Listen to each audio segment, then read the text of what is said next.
Heather is a landscape architect, ecologist, and assistant professor in the School of Environmental Design and Rural Development at the University of Guelph. Her practice and research are rooted in a deep appreciation for biological diversity. With over a decade of experience designing for both humans and non-humans, her her research focuses on ecological restoration and the emerging field of multi-species design. Heather actively welcomes insights from a wide range of fields, recognizing the creative potential in cross-disciplinary exchange.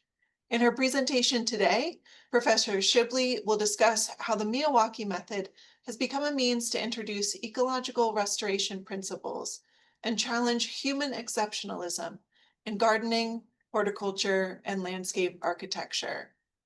Yeah, thank you for the introduction, Heather. Today, I will be talking about the Miyawaki method versus ecology of place and the importance of experimentation curiosity in Canada's mini-forest network.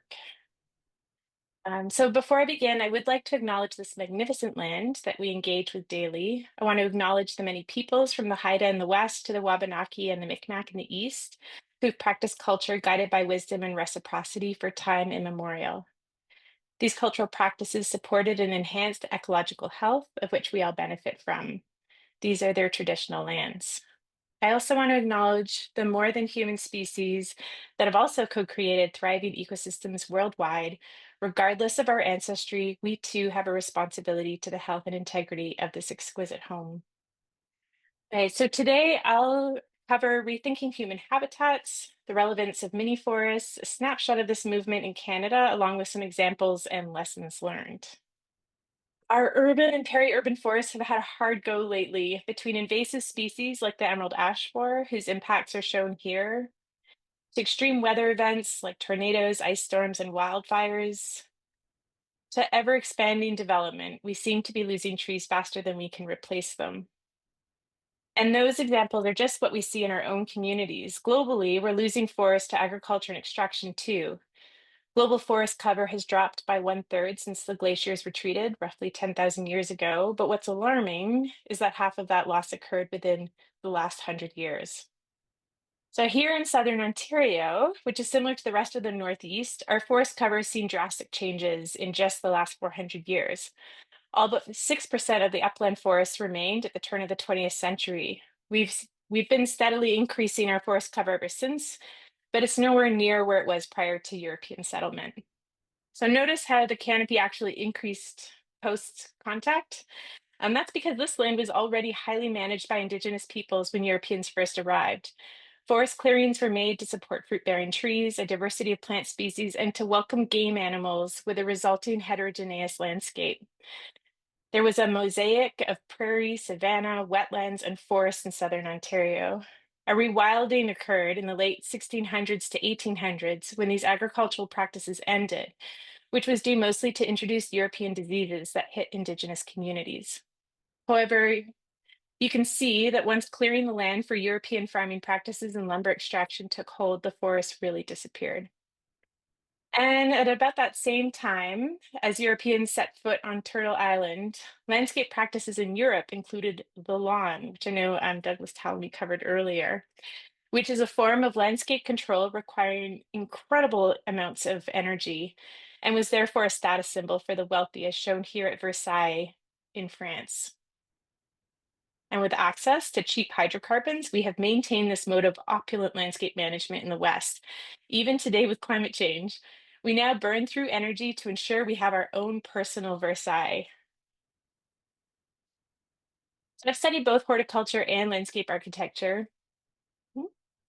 Sorry, and while a student, I had the opportunity to venture out and onto campus to learn about various trees, their leaves, bark, buds, and form. We learned how they might be used in designs and considered their longevity, their strengths, and their weaknesses. The problem with learning about trees in a grass-filled landscape is that we designers only learn about them as objects. We don't consider what is happening underground, or that they may have co-evolved with other species in forested communities. It wasn't until I became a terrestrial ecologist that I was exposed to the communities within which our native tree species grow. And of course, this community extends far beyond just the trees. These communities include rich soil biota and fauna and flora. The problems we now face on a global scale stem from Western culture's relationship to the land. In this dominant culture, the prevailing view is that everything is here as a resource or commodity for our use. Human exceptionalism runs very deep in our culture, and as a result, the habitats we create for ourselves exclude most other species. So perhaps what's needed is to reintroduce heterogeneity into the landscape. Perhaps we should try engaging the landscape differently than how we have been taught is normal, because the way the dominant culture engages land is clearly not working when we consider the integrity of the biosphere and ensuring a livable planet for future generations. This is a photo of Yokohama University in Japan, where ornamental gardens were replaced with a Miyawaki forest back in the 1970s. So how do mini forests fit into this? The Miyawaki method of planting, like many other forms of ecological restoration, is grounded in relationships. Planting a forest is different from planting a tree, and it's also different from planting a plantation. Because when we plant a forest, we consider the coevolutionary relationships that many trees hold. We take into account the needs of the species we're working with, and we try to reflect what we've learned through inventorying the forests we seek to emulate. We engage in treating other species as subjects rather than as purely street decoration or mere resource for future harvest. All right, so the Network of Nature, which is a collaboration between Canadian Geographic, Dugan Ecology, Green Communities Canada, Vineland Research and Innovation Centre, and the Centre for Indigenous Environmental Resources, launched its first program, Miniforests, back in 2022. However, the firm I worked for at the time, Dugan Ecology, had been exploring this method since 2020. As ecological restoration practitioners, we believed, I'm skipping ahead here. We believed this method held a lot of promise for shifting urban and suburban landscapes, which are primarily lawnscapes, to spaces that house much more biodiversity. So when we first explored this method in Canada, we sought to follow these steps, which we happened upon via Aforest, Sugi, IVN, and urban forest. So I'll just go through them quickly here, and I'm sure you're all familiar. Determine the natural potential vegetation for the site, which includes woody species representing the canopy, subcanopy, understory, and ground cover for a forest plant community. And ideally, this will be based on species found in forests that were historically on the landscape or in nearby natural areas. Excavate 1 meter down, which often involves decompaction. Amend the excavated soil with organics, then reinstate. The added material creates a mounded planting area. Plant saplings 60 centimeters on center, which equals about 3 to 4 plants per square meter. Cover that with straw and maintain through watering and weeding as needed for 2 to 3 years. So since launching the Mini Forest program, we have been directly and indirectly engaged with between 60 to 80 mini forests across the country. I'm going to share a few of these projects with you now. So first, I'll cover 2 plantings that involve volunteers, one in Toronto and the other in the city of Hamilton. The third example was installed by a contractor in Toronto, and the last example is in the backyard of my residence in the city of Guelph, and all 4 are found within urban settings. So through the Network of Nature, we collaborated with the Toronto Zoo to plant a mini forest at the entrance of the zoo. And with a desire to mimic the local forest community, we referenced the forest species present within the zoo's lands. Here's a photo of the forest at the zoo, which is predominantly deciduous maple forest. Our total number of plants, 900 individuals and almost 30 native species was based on a density of 3 plants per square meter. We then engaged local native plant nurseries to fill our order.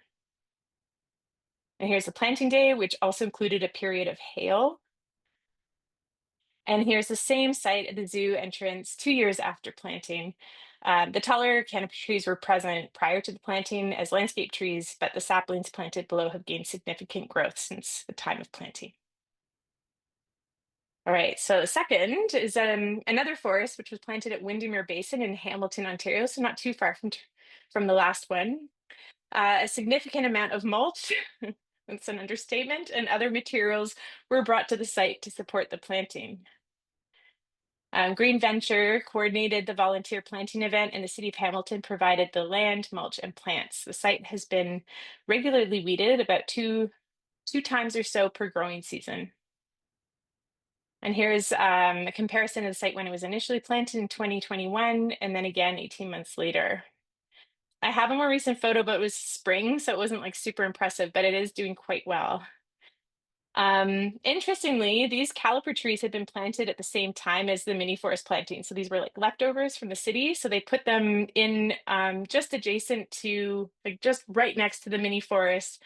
Um, so they're caliper trees. They were planted with generous spacing in between, staked and mulched around the base.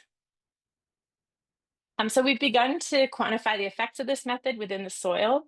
Vineland Research and Innovation Center performed soil carbon measurements at this mini forest planting, along with the adjacent traditional caliper turf tree planting to evaluate differences in the soil carbon quantities. At the same time, the Network of Nature and Toronto Zoo engaged Naturemetrics to measure soil microorganism diversity within these soils and to compare them to mature forest soil biota and to traditional kind of tree turf plantings. Preliminary results indicate higher levels of carbon sequestered within the subsoil. And that's important that it's a subsoil because that means that there's biological activity that's drying it downward. It's more stable down there. In the mini forest planting, in comparison to the traditional model of urban tree planting right next to it. And Naturemetrics, by use of eDNA, found a soil organism composition within mini forests to be more closely akin to mature forest soil microbial communities than those of traditional plantings. All right, so the third case study is a mini forest designed and installed along Toronto's waterfront, just west of downtown, at a newly established park called the Leslie Lookout Park, which is highlighted in yellow here. And this park was designed and led by CCXA, which is a landscape architecture firm based out of Montreal, Quebec, Canada. The mini forest planting is within the dashed yellow lines, which is to serve as a green wall separating the park from the industrial land use to the south of the site. For this park, we looked further afield for a forest community to mimic. So seeking to plant for the future in addition to the present, we incorporated assisted migration of native species and genetics within our design. Illustrated here is a freely available resource developed by the Ontario Ministry of Natural Resources to support reforestation seed planting programs that are adapted to predicted climate variability. So this screenshot shows seed source 70.4 selected, which is the Greater Toronto Area. And the best seed sources for 70.4 are shown in red. This information is based on spatial climate data developed by Natural Resources Canada. There are other climate modeling apps which show very similar results. So Seedlot was also developed for the forestry sector, but unlike the previous app, this covers the US as well. So I just want to explain a little bit about assisted migration. Based on climate models that predict climate variability, based on the amount of atmospheric greenhouse gases predicted under different climate, like different future potential futures, these maps show where current local conditions match future projected conditions. I hope that makes sense. So in this image, it shows that Toronto between the years 2041 and 2070 will have similar precipitation, growing degree days, heat waves, and frost days like the current conditions found within the orange to peach area. The darker the orange, the better the match. So we can look at these areas to see which species of trees are currently thriving in these areas. So using this tool, we decided to emulate one of Point Peely's forest communities, which is a very, very southern point of Canada. We inventoried the forest community at Point Peely, and then we bolstered that by including additional research grade observations from iNaturalist. So this is the forest community we selected from Point Peely National Park. Our target ELC community type, for those of you who are familiar with the ecological land classification, was FOD 4-3, which is a dry, fresh hackberry deciduous forest. There were slopes created for the park with the previous ground capped. So we had to import soils, which meant we were able to mimic the soil composition found at Point Peely. And this design went to tender. So unlike the community volunteer planted mini forests, this planting had to be clearly conveyed within construction documents. We engaged Guyanace, which is their local native plant nursery owned and operated by the nearby Haudenosaunee First Nation, Six Nations of the Grand, to both supply and install the mini forest plantings.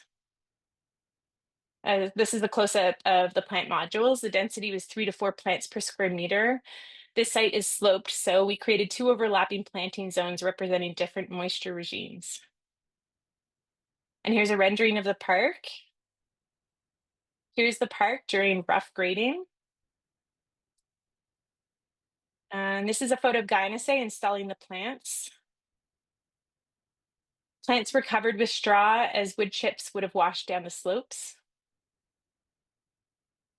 And one other aspect, we wanted to include blue ash in this forest because it's present at Point Pelee.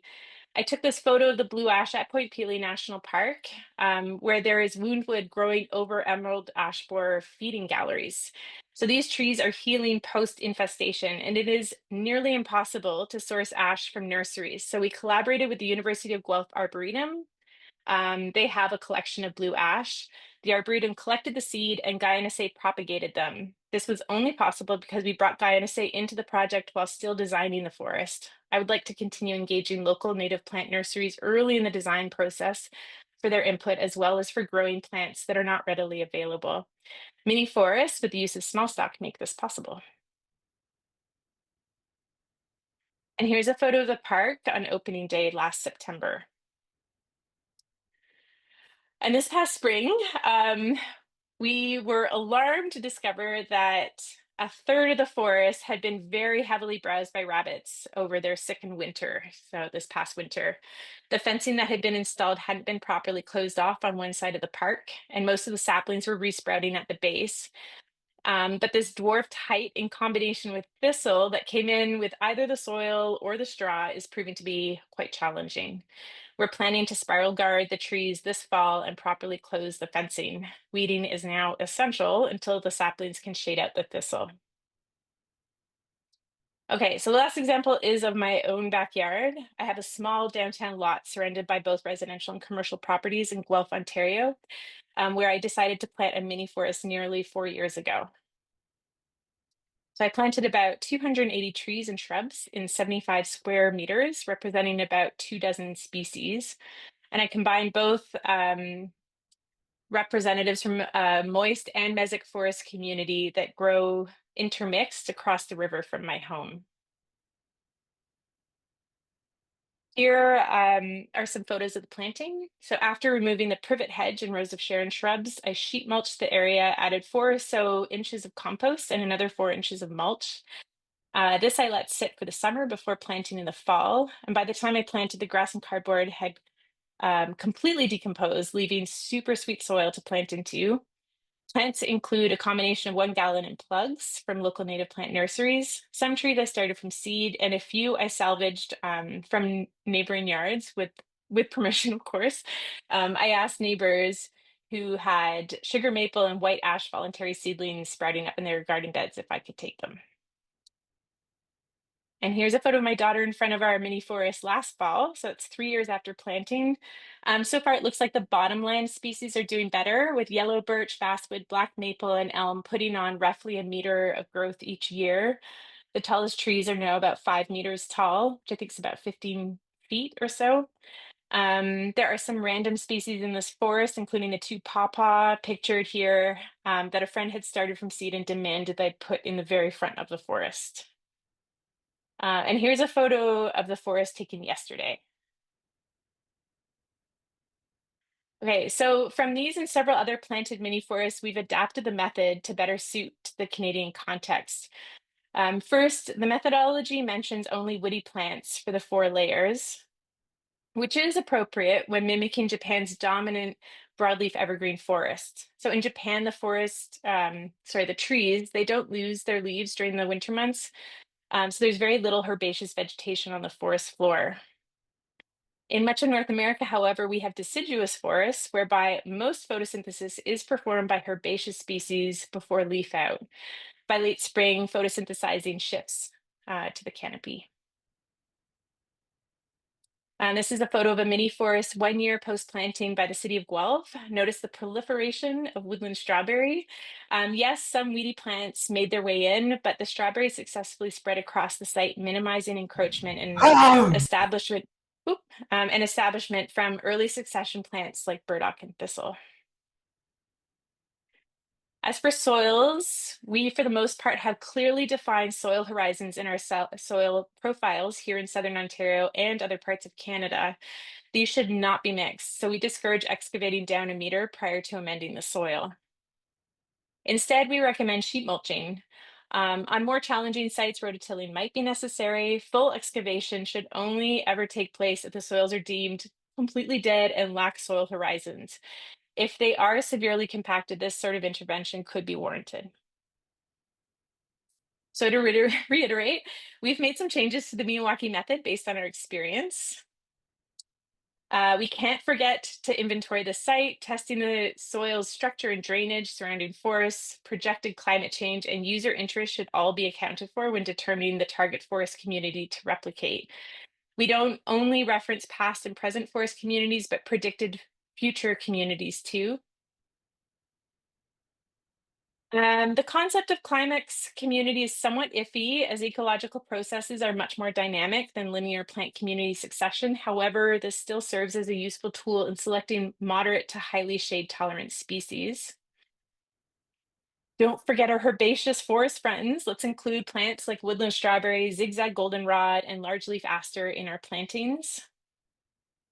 Skip the energy intensive and very costly and disruptive soil excavation, but amend, adding compost, compost tea, and leaf litter greatly boosts plant health. Yes to density. This creates a cooler and moist microclimate and prevents weeds and humans from running amok of the planting. Yes to mulch, which can be straw, but can also be wood chips and leaf litter. And monitor, we need more quantifiable evidence of what works and what doesn't so that we can continue to refine this method. And unfortunately, it is critical to protect these plantings from herbivores like deer and rabbits. So at the Network of Nature and with our partner organizations, we have developed several freely available resources, such as the Miniforest how-to guide and training videos, which you can access through the Network of Nature website and by clicking Miniforest at the top banner menu. Thank you for your time. I did make reference to some research throughout my presentation. If you'd like access to that information, just drop me a line. And that's it. Fantastic. Thank you so much, Heather. That was a wonderful conversation or a wonderful presentation, and so exciting to see so many different applications of the Miyawaki method in different spaces and contexts. I also really appreciated that you walked through at the very end what kind of your negotiables versus non-negotiables were with the Miyawaki method. And I guess maybe a good place to start with our conversation is in thinking about those negotiables that you found and the things that you're like, no, you absolutely have to have this. Could you say a little bit more about how much room there is for experimentation within the Miyawaki method? Um, yeah, I would say one non-negotiable that, is that the species must be native or near native. So certainly not introducing species from other continents. Mhm. Bringing species that might be, so it's interesting with being in Southern Ontario, we are just north of the border. And there are these jurisdictional boundaries that determine what is native versus non-native for the province, which I mean, I would say, so sweet birch is not native to Ontario or chestnut oak, but they are just south of the border, much closer, in fact, than some of the species that you find in the boreal forest, which are deemed native. So I'm okay with playing with kind of like the nearness of some of those species. Density is another thing that often comes up, and I think it's still early days and it's hard to determine if that's a must. I would say Mhm. three, just go with three per square yard or square meter. Don't go with more because I've seen a lot of losses. And another thing that came up when I was at a conference in Japan this past fall was there's a belief that you should not intervene with the forest once it's planted. But Mm. I actually think you can and you should. And that actually one of our biggest problems in Western culture is that we don't engage the landscape enough. I think humans, when we engage landscape in a way that's equitable and reciprocal and sensitive, we're actually keystone species. We can generate a lot of biodiversity. So we need to retake that position and start to engage our landscape differently and bring in the biodiversity. So with my forest in the backyard, I have intervened. I've found a couple shrubs that, oh man, did they grow like crazy? And they were just crowding out my hemlocks. And I'm like, my hemlocks, I want my hemlocks to do okay. So I did prune them around the hemlocks just to open up a little bit for those trees so that they don't succumb in the first few years.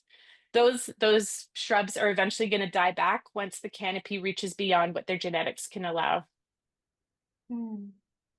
Awesome. Thank you so much. And I'm glad that you mentioned the forest that you made in your backyard because I'm seeing in the chat that there are a lot of questions related to especially how is planting a mini forest in a residential property and what you're able to do there different from doing so on public land. And along with that, what is the minimum amount of space that you feel is doable for planting a mini forest? And are there any issues that have come up with having a mini forest so close to your own home, like roots or anything like that? Yeah, I would. There are certain species that are known to be problematic around foundations, and I would avoid those. So, don't plant willows or silver maples near your foundation. I'm trying to think of how far back mine is from the actual building. So the back of my house doesn't have a foundation; it's just kind of on piers, but it's probably I don't know 20 feet maybe from the forest. I think the benefit for being downtown, surrounded by a lot of rental properties and businesses, is that I don't have neighbors that complain too much about different things happening than what would be standard. I think one neighbor was concerned about the shade that might be cast into her backyard, but she's to the south, and I set the trees back from her side, so I don't think it should be a problem for at least 20 years. Might eventually be. Yeah. Yeah. Yeah. Yeah, we actually have another person who asked in the chat, how do you address the neighbors who scream ugly about having things that are just not lawns? Right, like messy. Yeah. Yeah. Mhm. I haven't had any issues because it's in the backyard. Not many people see it. There is a parking lot behind me. And then there's a kind of a music venue to the other side. So they're not really concerned. I'm sure it's an issue elsewhere, but um, I think that is a perennial issue for people who are trying to renaturalize, regardless of whether it's a forest or a prairie type planting. And it takes time to kind of shift people's understanding of what is acceptable. Most people who come back to the backyard are just stunned, I think, more so Mm. because it's the size, the space is something that most people would assume could accommodate one shade tree. So when I tell them that there's over 200 trees, they're shocked. Yeah, yeah. I think someone yesterday was talking about the fact that the power of awe you can really lean into when you can get people to kind of be in awe of the mini forests and what is able to grow. You can really leverage that. Yeah, Yeah, and there's some, I mean, I've had fireflies in my backyard this summer. I know that they've been more prominent throughout, but that was exciting. And I had a downy woodpecker and her young hanging out, eating all the insects, as well as some chickadees. And then I had a nest, I mean, from a robin, but it was still pretty exciting to have some birds that have taken up residence in my backyard. that's amazing. Um, I think we have time for about one more question. And I think, considering that this is the last presentation of our summit, and this is the first time that Bio for Climate is doing a summit like this. It's really encouraging and inspiring to hear about the work of Network of Nature and the fact that together you've been able to plant like 60 to 80 mini forests. So I'm wondering if you could speak a little bit more about the formation of that Network of Nature and your involvement with it. And if you have any advice for other organizations elsewhere in the world wanting to create similar networks of action. Yeah, so it was there were a few of us who went in on a federal grant, so with the Canadian government to do a capacity building component, and that was where we built the resources. And we kind of that was the time to really dig deep and explore this method and to trial it. And then the program has been since taken over by Green Communities Canada. So they are a national organization, and they have members from across the country, so different organizations, but their superpower is to mobilize community groups and people and empower them to take on their own projects. So they provide micro grants for these community groups. So we were kept on as Pilokoya. sort of like a resource. So if they needed any support with the ecology or experience that we've had from previous ones, we were there to support those community groups. So it's really like we've provided support, but we haven't led them ourselves. So I know in England, Earthwatch has done it differently, where they lead all of the plantings themselves. So it's more in-house, whereas we really just provide the resources and tools that community groups need. Um, and so there are some certain requirements, like they need to report back, and it needs to be on public land or publicly accessible private land. So those are Hmm. kind of the requirements. And they have a minimum size as well. I know I didn't answer that earlier. I don't think in Ireland there are many like micro forests that I think are like 6 meters square. They're teeny tiny. And I don't think there's um I don't know. I mean, it's kind of there's minimum thresholds if there's a certain outcome that you're seeking. So if you want interior habitat species, you're going to have interior habitat that's at least 100 meters from the edge. So that's very big. So it depends on, and that's not a mini forest anymore. So it really depends on what your goals are to determine the minimum size. Yeah. Thank you so much. Wow, that presentation and Q&A time went so fast, and unfortunately we are at time, but thank you so much, Heather, for sharing your experience and all your resources. This is a fantastic note to end our summit on, so thank you. Yeah, you're welcome. Yeah, and feel free to email me if you have any follow-up questions.